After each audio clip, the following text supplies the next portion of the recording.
नमस्कार। आपका Rajesh sir classes में स्वागत है। चैनल को सब्सक्राइब और वीडियो को लाइक और शेयर कीजिए। बेल आइकन की बटन ज़रूर दबाएं जिससे आने वाले वीडियो की अपडेट आपको मिलती रहे। कोणों के प्रकार, टाइप्स ऑफ एंगल। सर्वप्रथम कोणों की बात करते हैं। एंगल क्या होता है? दो किरणों के बीच के झुकाव को कोण कहते हैं। चित्र में एक किरण OA है और दूसरी किरण OB है। इसके बीच का जो झुकाव है वही कोण एंगल कहलाता है। अब कोणों के प्रकार, टाइप्स ऑफ एंगल। पहला, फर्स्ट, शून्य कोण, जीरो एंगल। जब कोण की दोनों किरणें संपाती कोइंसिडेंट हों तो हम इसे जीरो एंगल कहते हैं, यानी शून्य कोण कहते हैं। इसकी माप 0 डिग्री होती है। चित्र में किरण OA और दूसरी किरण OB दोनों संपाती हैं, कोइंसिडेंट हैं, तो इनके बीच जो कोण बनेगा वह 0 डिग्री का होगा। ते हुई जीरो एंगल के बाद। अब आगे है न्यून कोण क्या होता है। न्यून कोण क्या होता है तो देखिए, न्यून कोण, एक्यूट एंगल। एक्यूट एंगल ऐसे कोण जिसकी माप 0 डिग्री से अधिक और 90 डिग्री से कम हो, न्यून कोण कहलाते हैं। यानी ऐसे कोण जिनकी माप क्या हो, 0 से अधिक और 90 से कम, तो उनके बीच जो कोण होगा वह न्यून कोण होगा। एक्यूट एंगल, चित्र में OA एक किरण, OB दूसरी किरण, इसके बीच का जो कोण है वह क्या है? न्यून कोण है। अब अगला कोण, अगला कोण है समकोण। अगला कोण है समकोण। समकोण, राइट एंगल, वह कोण जिसकी माप 90 डिग्री हो समकोण कहलाता है। वह कोण जिसकी माप क्या हो, 90 डिग्री हो, समकोण कहलाता है। अब चित्र में OA एक किरण है और OB दूसरी किरण है जो उस पर लंबवत परपेंडिकुलर है, तो इनके बीच जो कोण है वो 90 डिग्री या एक समकोण होता है, राइट एंगल। अब अगला कोण है अधिक कोण। अगला कोण क्या है? अधिक कोण, ऑब्ट्यूस एंगल। ऐसे कोण जिसकी माप 90 डिग्री से अधिक एवं 180 डिग्री से कम हो, अधिक कोण कहलाते हैं।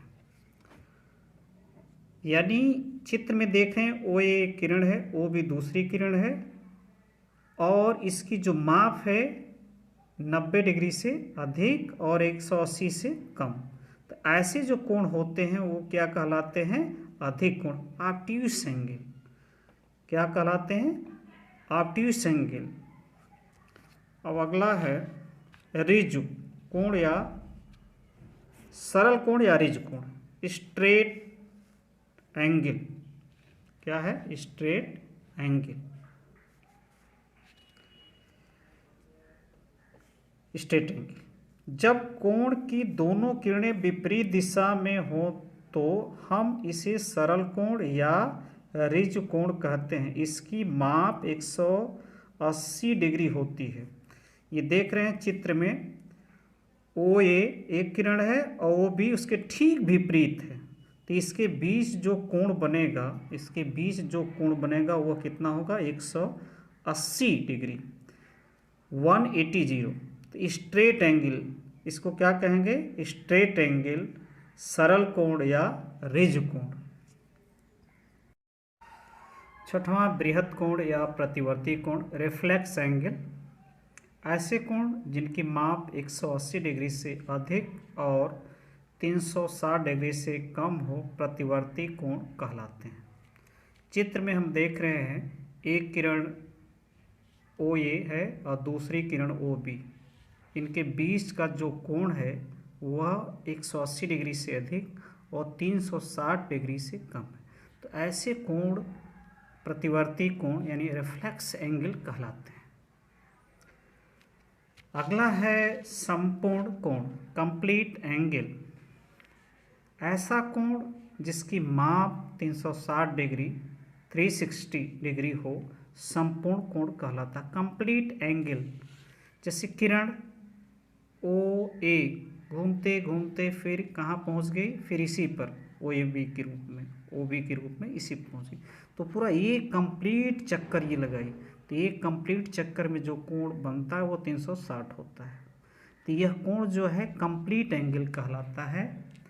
अब अगला नेक्स्ट है पूरक कोण, बहुत महत्वपूर्ण, इसे कोटि पूरक कोण भी कहते हैं। कंप्लीमेंट्री एंगल्स, यदि दो कोणों का योग 90 डिग्री हो तो वे एक दूसरे के पूरक कोण कहलाते हैं। कंप्लीमेंट्री एंगल्स, चित्र में दो कोण, एक एंगल है ओ ए ओ बी तथा दूसरा है बी ओ सी, इनका योग कितना है, 90 डिग्री है। यदि ये 40 है तो दूसरा कितना होगा, 50 डिग्री होगा। तो ये एक दूसरे के क्या कहलाते हैं, कंप्लीमेंट्री एंगल्स, पूरक कोण कहलाते हैं। अब अगला है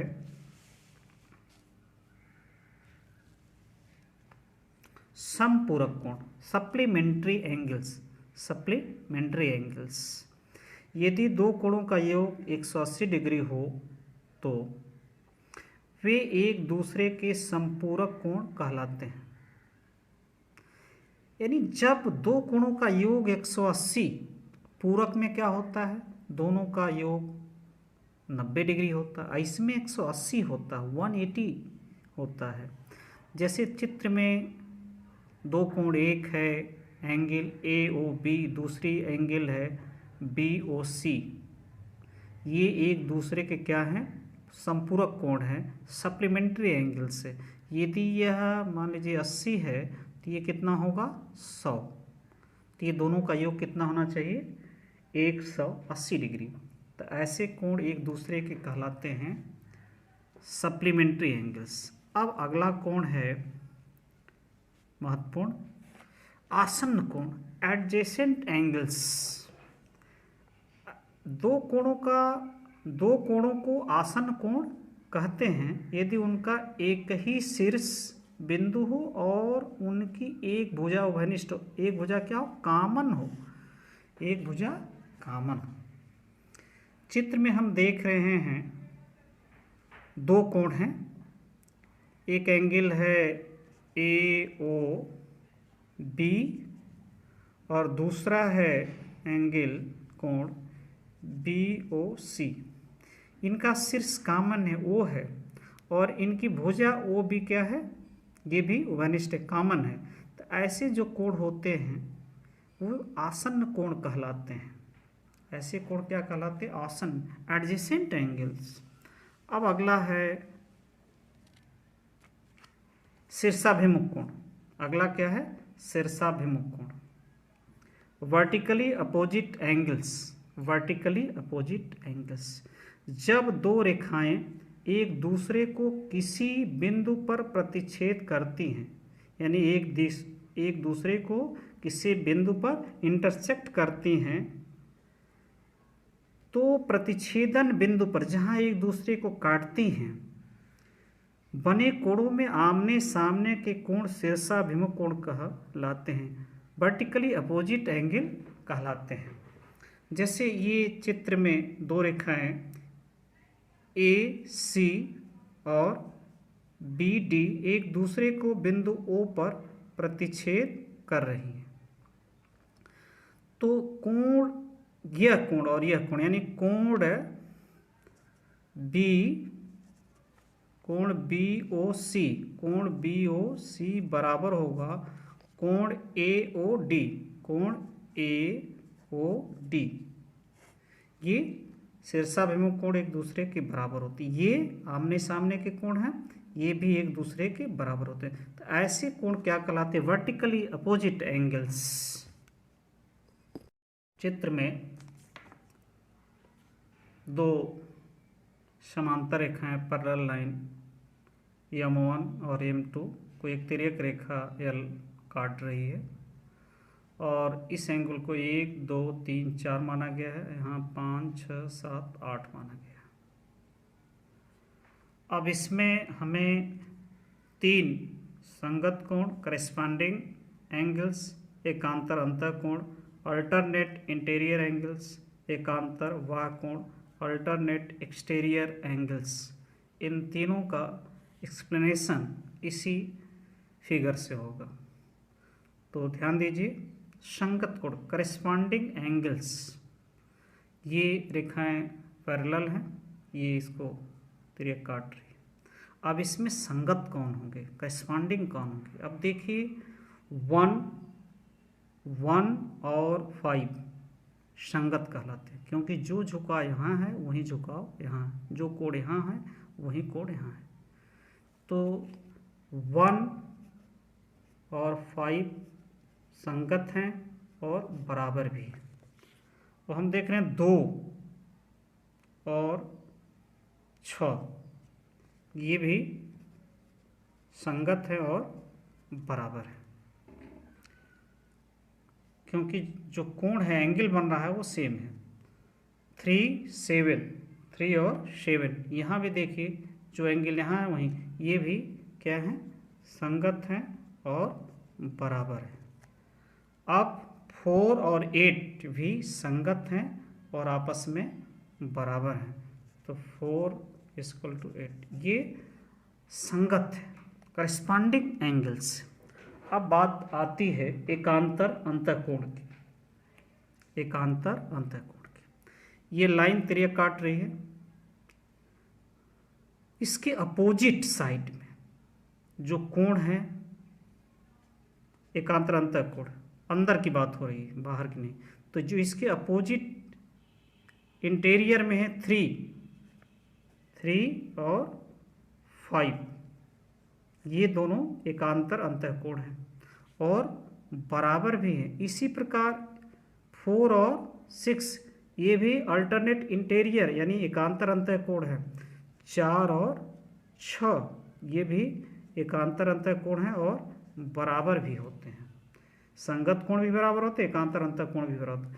तो ऐसी परीक्षाओं में यदि हमें एक मालूम है तो दूसरा निकाल सकते हैं। विभिन्न एग्जाम, कंपटीशन के एग्जाम में ऐसे ही आसानी से एक मालूम है तो बाकी सभी हम एक दूसरे की मदद से, यदि ये मालूम है तो ये मालूम कर लेंगे कि दोनों मिलकर के कितना है, रेज रेखा बना रही हैं, तो 180 होगा।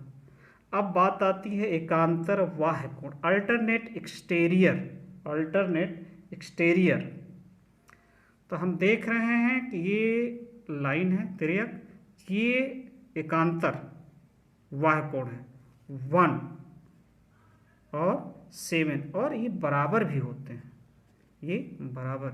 इसी प्रकार 2, ये देखिए यहाँ और ये क्या है, ये भी एकांतर बाह्य कोण अल्टरनेट एक्सटीरियर हैं और आपस में बराबर भी हैं, आपस में बराबर भी हैं।